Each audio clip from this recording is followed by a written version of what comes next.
Deshsatta news reporter, जनतेचा आवाज, निर्भीड पत्रकारितेचा अभिमान। नमस्कार, आपण पाहताय देशसत्ता न्यूज रिपोर्टर चॅनल। आज वडगाव निंबाळकर या ठिकाणी काल 31 मे रोजी सायंकाळच्या सुमारास या ठिकाणी गारपीट आणि जोरदार असा पाऊस या ठिकाणी पडला होता। या पडलेल्या पावसामध्ये शेतकऱ्याचं अत्यंत मोठं नुकसान झालेलं आहे। या पावसामुळे शेतकऱ्याच्या डोळ्यामध्ये अत्यंत पाणी आणि या ठिकाणी एवढा खर्च केलेला हा पूर्णपणे वाया गेलेला आहे। तुम्ही ह्या व्हिडिओच्या माध्यमातून पाहू शकता कशा प्रकारे हा नुकसान झालेला आहे। आणि या ठिकाणी पंचनामा करण्यासाठी महसूल अधिकारी या ठिकाणी आलेले आहेत। या ठिकाणी पंचायत सदस्य आलेले आहेत। या ठिकाणी शेतकऱ्याकडून माहिती घेणार कशा प्रकारे या ठिकाणी नुकसान झालेलं आहे आणि काय किती क्षेत्र होतं आणि कसं नुकसान झालं आहे। नमस्कार, काय सांगाल तुम्ही, कसं नुकसान, काय नुकसान? चंदूलाल शाह, वडगाव निंबाळकर इथले एक शेतकरी। वरती इथं 20 एकर क्षेत्र आहे मुलाच्या, पत्नीच्या आणि माझ्या नावावर। त्यापैकी मुलाच्या नावावरती 5 एकर केळीचं क्षेत्र आहे, ते भुईसपाट झालेलं आहे। पत्नीच्या नावावरचं 2.5 एकर केळीचं क्षेत्र भुईसपाट झालेलं आहे। त्याला लाखो रुपयाचा खर्च केलेला आज पाण्यात गेलेला आहे। काही दिवसामध्ये त्यातून उत्पन्न मिळणार नाहीये। आणि त्याचप्रमाणे माझ्या वैयक्तिक नावावरती डाळिंबाची 5 एकर बाग आहे। त्या 5 एकर बागामध्ये पेरूच्या बाग आहे। त्या पेरूच्या बागेवरती गारपिटीने संपूर्ण डाग पडलेला आहे। जवळजवळ 2.5 ते 3 लाख फोम त्याला बसणार आहे। आता तो माझा संपूर्ण फळे बाद झालेले आहेत। याच्याप्रमाणे जवळजवळ माझे 25 ते 30 लाख रुपयाचं नुकसान झालेलं आहे।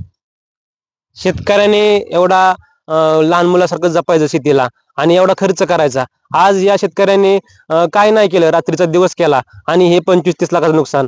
आता ही 25-30 लाखाचं नुकसान निसर्गाने आणलेलं आहे। या नुकसान भरपाईसाठी सरकार काय मदत करणार? आपण या ठिकाणी महसूल अधिकारी किंवा महसूल विभागाचे, कृषी विभागाचे अधिकारी या ठिकाणी त्यांच्याकडे येणार कशा प्रकारे या ठिकाणी पंचनामा केला आणि काय सांगाल तुम्ही, काय सांगाल तुम्ही या ठिकाणी पंचनामा करण्यासाठी किती नुकसान झालं यांचं काय? नमस्कार। काल जे गारपीट आणि वादळी वाऱ्यासह जोरदार पाऊस झाला, त्यामध्ये वडगाव परिसरामध्ये प्रामुख्यानं केळी पीक मोठ्या प्रमाणात आहे, त्याचबरोबर फळबाग आहेत, त्यांचं नुकसान झालेलं आहे। आणि काही टोमॅटो सारखी तरकारी पिकं पण आहेत। शासनानं मान्य तहसीलदार साहेब, त्याचबरोबर मान्य कृषी अधिकारी साहेब यांचे आदेश दिलेले, त्यानुसार आम्ही दोन्ही खात्याचे संयुक्त पंचनामे या ठिकाणी करत आहोत। शासकीय मार्गदर्शक सूचनेनुसार सर्व पिकांना त्यांच्या क्रायटेरियानुसार योग्य ते नुकसान भरपाई मिळवून देण्यासाठी शासन योग्य ते प्रयत्न करीत आहे।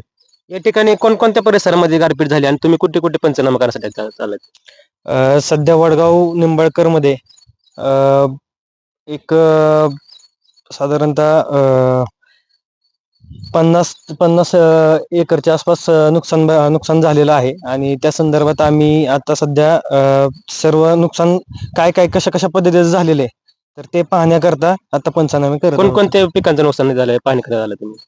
सध्या फळ पिकाचं जास्त प्रमाणात नुकसान झालेलं दिसून येते, ज्याच्यामध्ये केळी असेल, त्याच्यानंतर पेरू असेल, पपई या पिकाचंही नुकसान झालेलं आहे। डाळिंब अशा फळांचे नुकसान झाल्याबद्दल आम्हाला माहिती मिळालेली आहे, तर त्या पद्धतीने आम्ही ते पंचनामे करण्यासाठी जात आहोत। या प्रशासनाकडे तुम्ही काय दाद मागाल शेतकऱ्याचं नुकसान भरपाई मिळण्यासाठी? काय तुम्ही पंचायत समिती सदस्य काय सांगाल तुम्ही? सकाळधरणी सर्व शेतकऱ्यांचे भरपूर फोन आलेले आहेत। तरकारीच्या पिकाचे बी मोठ्या प्रमाणात नुकसान झालेले आहे। टोमॅटो तसेच स्टेजिंगची जी पिकं आहेत, कारले वगैरे, त्यांचं बी मोठ्या प्रमाणात नुकसान झालंय, स्टेजिंग पडलेले आहे वाऱ्यामुळे।